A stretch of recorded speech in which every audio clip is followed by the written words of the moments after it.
So when I was studying how computer science had been used in drug discovery historically, I would characterize a lot of those programs as one of two types. Okay? Either someone had created data that no one else had access to, and because of that they could make a discovery that other people couldn't, or they used some clever piece of computer science to extract information from a data source that had, if you will, hidden information in it. But all of those programs kind of suffered from the same thing, which is tons of false positives, right? Some good discoveries, but a lot of what came out of those projects were things that actually didn't work.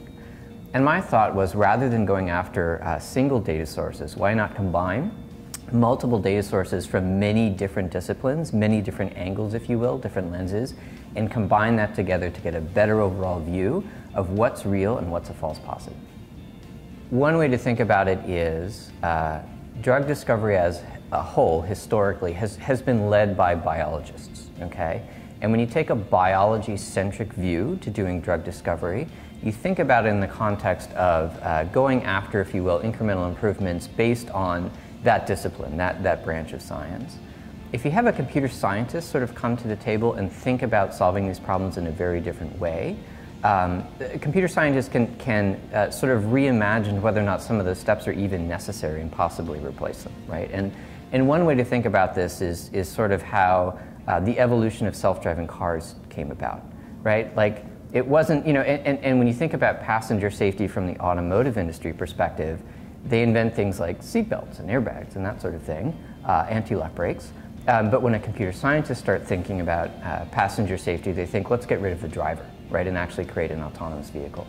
In a very similar way, that software type of mindset, coming to different disciplines, such as biology, you can sort of rethink the problem itself.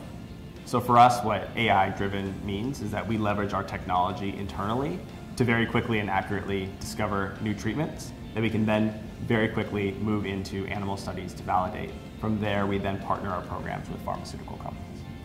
And so for us, kind of the programs we focus on have sort of three sort of characteristics about them. The first is that there's a sufficient amount of data that we can make a good prediction. And so examples of where the data is harder to get our hands on are places like rare disease, where there may not be enough quantity of data to make a good prediction. So the first is to have the data source. The second is to have a really crisp preclinical study, right? We want to be able to characterize how these drugs ultimately will perform in humans, and we do that through preclinical experiments. And a key part of being able to have a successful drug program is whether or not there's a really decisive endpoint in those early stages to tell you you've got something of meaning.